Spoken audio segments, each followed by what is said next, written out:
hermanos, ir a Nicaragua a una cruzada evangelística que el pastor Zenón nos invitó, y ahí pude conocer, ¿verdad?, al pastor Jorge Jiménez, quien ahora quien es el encargado de cruzadas en Estados Unidos.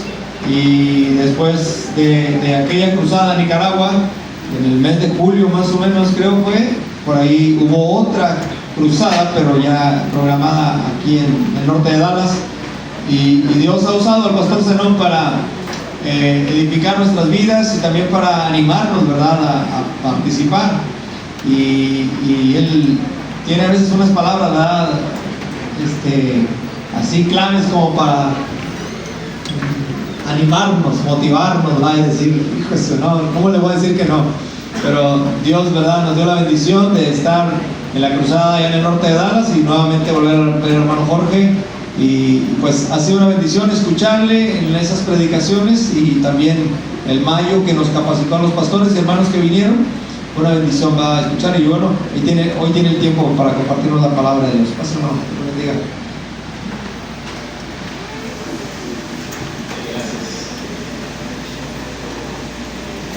Yo quería un púlpito más chiquito, pero no hay para poder verlo.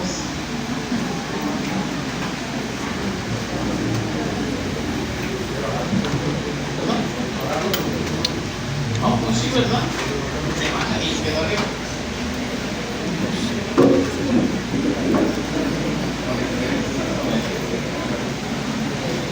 El único asunto va a ser el aire, ¿verdad?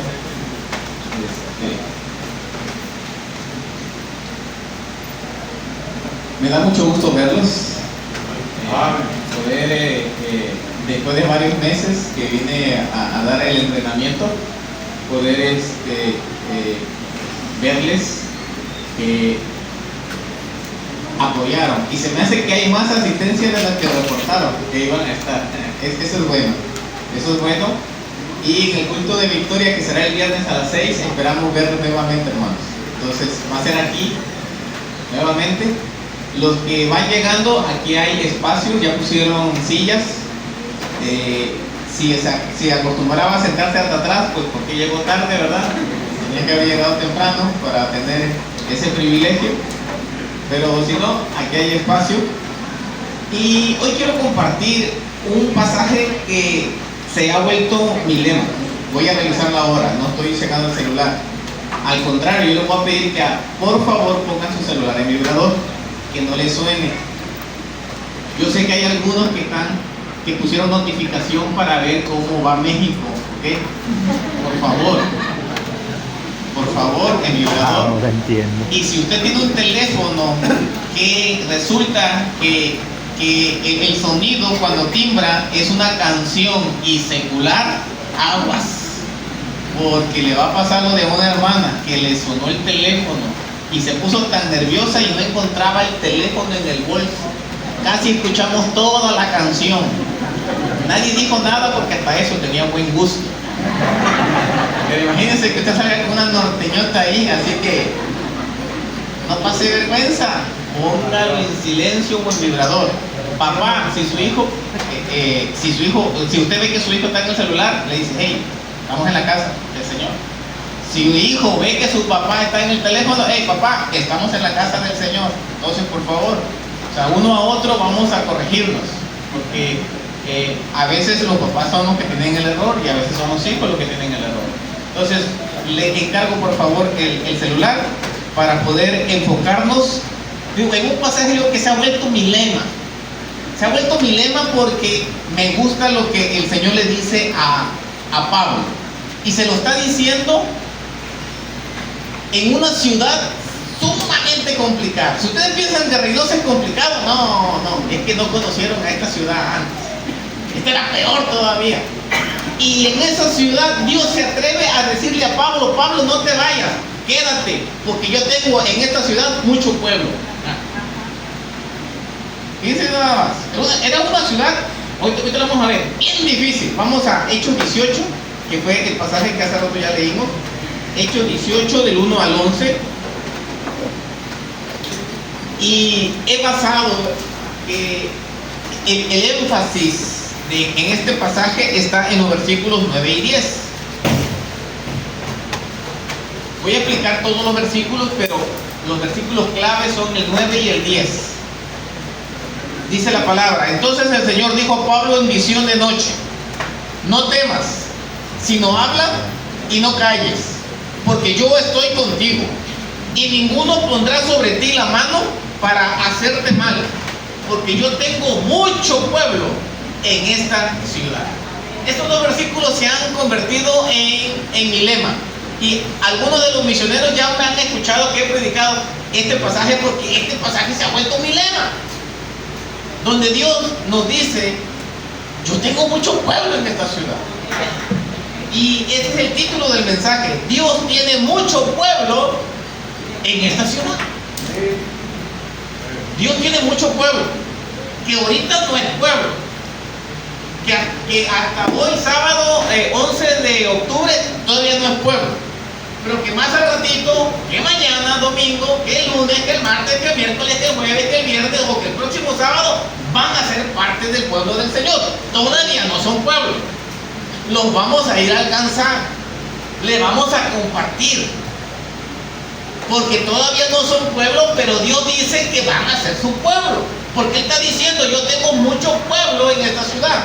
Cuando Dios le dice a Pablo eso, no había iglesia en esa ciudad, y nosotros nos damos cuenta que después se fundó una iglesia que creció, una iglesia grande, una iglesia donde se manifestaban todos los dones espirituales que menciona las escrituras. Y salió porque Dios le dijo a Pablo: no te vayas, Pablo, que la situación es difícil, es verdad, pero donde abunda el pecado, va a abundar la gracia del Señor, va a sobreabundar.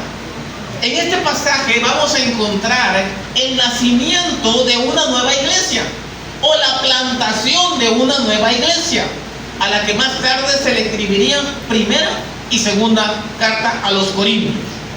Siendo honestos, había muy pocas probabilidades, había muy pocas esperanzas que en esta ciudad tan perversa, tan viciada, tan inmoral, se pudiera formar o plantar una nueva congregación. La verdad, hermano, siendo honesto, la situación era sumamente complicada. Era una ciudad viciada e inmoral.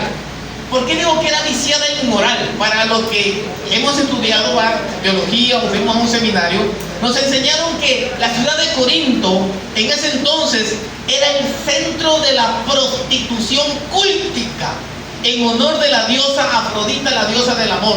Eso significa que parte de la adoración, del culto a la diosa Afrodita, era la prostitución, era parte.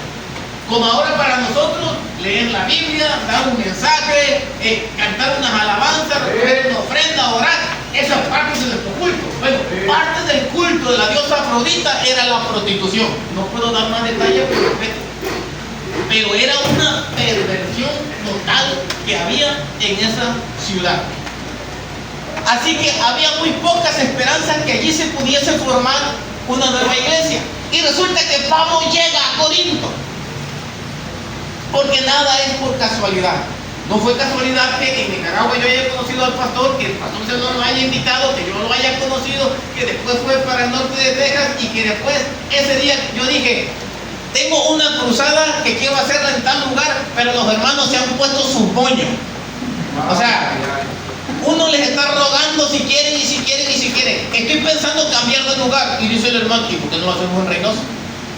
Yo dije: aquellos se ponen su moño. Este está pidiendo que vayamos a Reynosa, pues Dios está diciendo: vamos a Reynosa.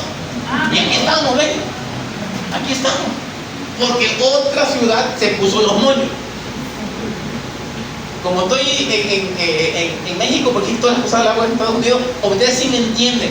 Es que he estado en otras cruzadas donde son puros cubanos. Por ejemplo, acabo de estar en Kentucky y ahí son puros cubanos. No entienden mi mexicano, y cuando me di cuenta del término que uso, tengo que ver cómo le hago para que me entiendan. Pero como aquí somos puros mexicanos, yo soy de Veracruz, entonces así que nos entendemos. Ellos se pusieron su moño, se perdieron la bendición. Reynosa aceptó, sintió que Dios podía hacer algo, y miren, aquí estamos ya, hermano. Entonces, Pablo llega a Corinto, y digo, la ciudad era tremenda, Pero Dios, en su gran amor, en su gran misericordia, en su gran paciencia y en su soberanía, le dice que Él tiene allí mucho pueblo, que ese pueblo viciado e inmoral iba a abrazar la fe en el Dios verdadero. Y uno dice, pero ¿cómo alguien puede cambiar? Lo que usted no podemos, Dios lo puede hacer. Por eso que toda obra de trabajo evangelístico no podemos depender de nosotros. Hay que entender que nuestra competencia proviene de Dios. Pablo lo dijo. Y vean quién lo dice. Alguien que era buenísimo en la labor evangelística y misionera. Y sin embargo él entendía que no era por él, sino era por el Dios que respaldaba todo lo que estaba haciendo. Así que si Dios pudo cambiar la perversa ciudad de Corinto, también lo va a hacer en medio de nosotros, si estamos dispuestos a pagar el precio. Porque si ustedes piensan que los únicos pecados que tenía Corinto era la inmoralidad, la prostitución, la perversidad, no eran los únicos pecados. Porque Pablo, siempre hay que entender la Biblia con otros pasajes. Porque Pablo, a los corintios, cuando ya eran creyentes, Pablo les dice que no solamente lo que acabo de mencionar no heredarán el reino de Dios. Dice, y también los fornicarios, ni los idólatras, ni los adúlteros, ni los afeminados, ni los que se echan con varones, ni los ladrones, ni los avaros, ni los borrachos, ni los maldicientes, ni los estafadores heredarán el reino de Dios. Y dice, y estos eran algunos. Significa que esa ciudad, aparte de la inmoralidad, todo lo que acabo de mencionar, también lo eran. En otras palabras, eran una joyita los de Corinto. Nada que ver con reinos. ¿Se dan cuenta? Nos quedamos chiquitos. Nos quedamos chiquitos. Y si Dios lo hizo en Corinto, no va a hacer algo grande aquí en Reynosa. Dios lo va a hacer. Pero la iglesia tiene que estar dispuesta a pagar el precio. Entendamos, Dios hará su parte, pero nosotros tenemos que hacer nuestra parte. ¿Y cuál es nuestra parte? Esos son mis 3 puntos. ¿Cuál es nuestra parte? Dios tiene mucho pueblo en esta ciudad. Si Dios tiene mucho pueblo en esta ciudad, ¿qué tenemos que hacer como iglesia? 3 cosas. Trabajar unidos, versículos 1 al 4. Trabajar unidos, 1 al 4. Segundo, trabajar con entrega, versículos 5 al 8. Trabajar con entrega, 5 al 8. Y por último, trabajar con fe, versículos 9 al 11. Así que trabajar unidos, trabajar con entrega y trabajar con fe. Son las 3 características que yo encuentro que necesitamos nosotros hacer, porque Dios tiene mucho pueblo en esta ciudad. Primero es trabajar unidos, versículos 1 al 4. Dice Pablo, después de estas cosas, Pablo salió de Atenas y fue a Corinto. Y halló a un judío llamado Aquila, natural del Poncio, recién venido de Italia con Priscila, su mujer, por cuanto Claudio había mandado que todos los judíos saliesen de Roma. Fue a ellos, y como era del mismo oficio, se quedó con ellos y trabajaba ¿cómo? Juntos. Pues el oficio de ellos era hacer tiendas, y discutían en la sinagoga todos los días de reposo y persuadían a judíos y a griegos. Pablo llega a una ciudad donde no conoce a nadie. Y de pronto se da cuenta que hay un matrimonio que también es creyente, que también adora al Señor y que también tiene el mismo oficio secular. Y el Pablo se junta con ellos. No solamente para trabajar en lo secular, sino también para trabajar en lo espiritual. Y nos damos cuenta que a partir de aquí Priscila y Aquila, o Aquila y Priscila, siempre anduvieron al lado de Pablo. Se volvieron un equipo. Es cierto que sobresalía Pablo, pero en el cuerpo de Cristo todos somos necesarios. Todos somos necesarios. Entonces, esta semana tenemos que aprender a trabajar en equipo. Unos van a hospedar, otros van a dar de comer, otros acompañarán en las visitas, otros harán las citas, otros colaborarán económicamente, otros orarán, pero todos necesitamos hacer algo esta semana en la obra del Señor. Todos, hermanos. Tenemos que aprender a trabajar en equipo. Los misioneros, en este caso, son como Pablo, pero no son más que nosotros. Todos somos un equipo. ¿Sí? Todos somos un equipo. Es cierto, Pablo sobresalía indudablemente. Pablo sobresalía. ¿Por qué? Porque Pablo tuvo el privilegio de haber ido al tercer cielo y ver todo lo que no se puede ver a menos que te mueras, y él regresó. Pablo podía echar fuera demonios. Pablo podía hacer sanidades, mas sin embargo eso no lo hacía sentirse más. Al contrario, sentía que era un privilegio y al mismo tiempo una responsabilidad tener todas esas cosas. Y además, ¿cuántos dones tenía? Yo digo, pobre Pablo, porque es que a muchos se le da, muchos se le demanda. Pero veo en él la humildad como para poder trabajar unidos. Esta semana no hay lugar para chismes ni para críticas, hermano. No hay lugar para envidias. Esta semana es semana de trabajar unidos, que debe ser siempre, pero esta semana debe ser especial. Tenemos que trabajar unidos. Por ejemplo, nada más para poner un ejemplo, supongamos que tiene mucho trabajo y nada más tiene 2 misioneros y no son suficientes.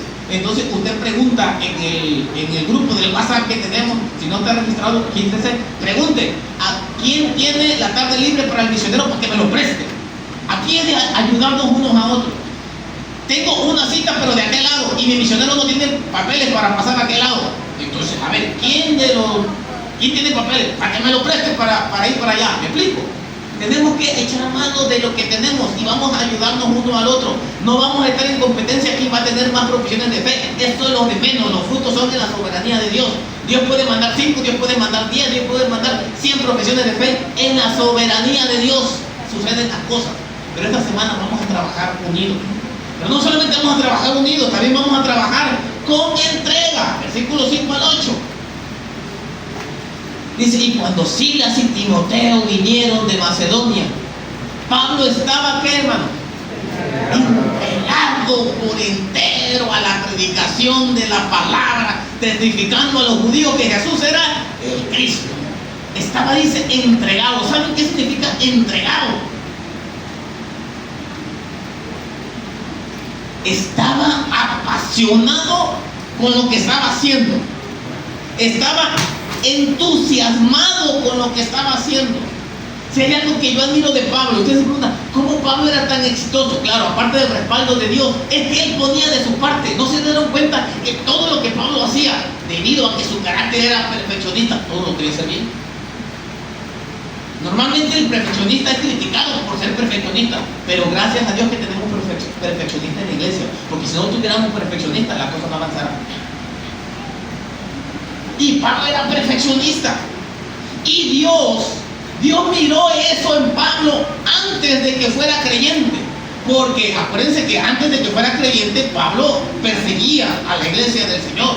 Pero algo que admiró el Señor fue que, oye, ese Saulo, voy a hacer un juego de palabras, en el papel de malo, qué bueno es. O sea, como malo era muy bueno. A Saulo le decían, Saulo, fíjate que te vamos a dar cartas para que vayas a tal ciudad y a todo aquel que tú oigas que es cristiano, lo encarcelas, lo agarras de los pelos, lo arrastras, lo metes a la cárcel. Y Pablo decía, ¿con cabeza o sin cabeza? O sea, el tipo era tan bueno que disfrutaba lo que hacía. Él disfrutaba lo que hacía. Eso es una característica, hermanos, que los verdaderos creyentes debemos de tener. Disfrutar lo que hacemos. Si predica, disfrútelo. Si enseña, disfrútelo. Si evangeliza, disfrútelo. Todo lo que haga, disfrútelo. Hágalo con pasión. Yo siempre he creído que de México para acá son más entregados, pero algo les hace falta a ustedes. Ustedes no sonríen. Allá sí sonreímos. Allá cuando cantan, aquí no vi que lo hicieran. Hace falta un poquito más ahí, hermano. Ve. Por favor, cambien, cambien. ¿Sí? Ahí les falta. Serán muy espirituales, pero son muy serios. Ahí les falta cambiar un poquito. Entonces, Saulo era apasionado, hermano, en lo que hacía. Dios miró esa característica y dijo, yo a ese muchacho lo necesito en mi equipo. Cuando usted ve a alguien que es bueno, lo quiere en su equipo. Dios dijo, lo quiero en mi equipo. Porque como malo, es muy bueno. Lo voy a hacer bueno. Muy bueno en lo bueno. Porque era muy bueno, pero en lo malo. Entonces, se le tuvo que aparecer Jesús y él preguntar, ¿y quién eres tú? Yo soy Jesús a quien tú persigues. Dura cosa te dará cosas contra el aguijón. Y entonces, ¿y qué quieres que yo haga? Ve a tal lugar y ahí se te va a indicar. Y Dios le dice a Ananías, ve a tal casa de fulano de tal, ahí está Saulo orando. Y dice, Señor, espérate. Estamos hablando del mismo Saulo que yo he oído.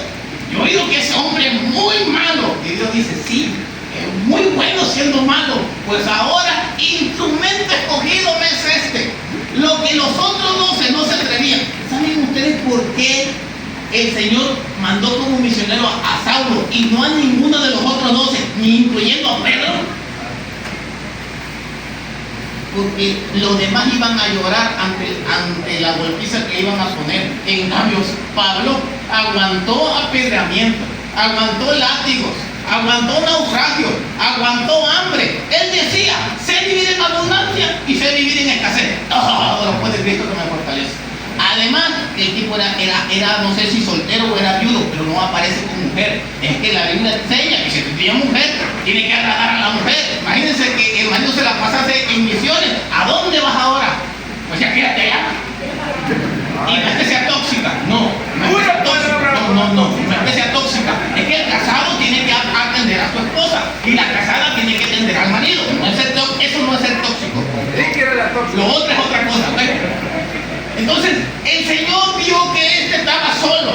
No sé, no explica la Biblia si era viudo, si era divorciado, si era soltero, no sabemos. Pero el caso es que el Señor necesitaba a alguien como este, que anduviera de misión en misión y que no se rajara ante las cosas que vinieran difíciles en la vida. Y si no es que lo matan, Pablo sigue, hermano. Y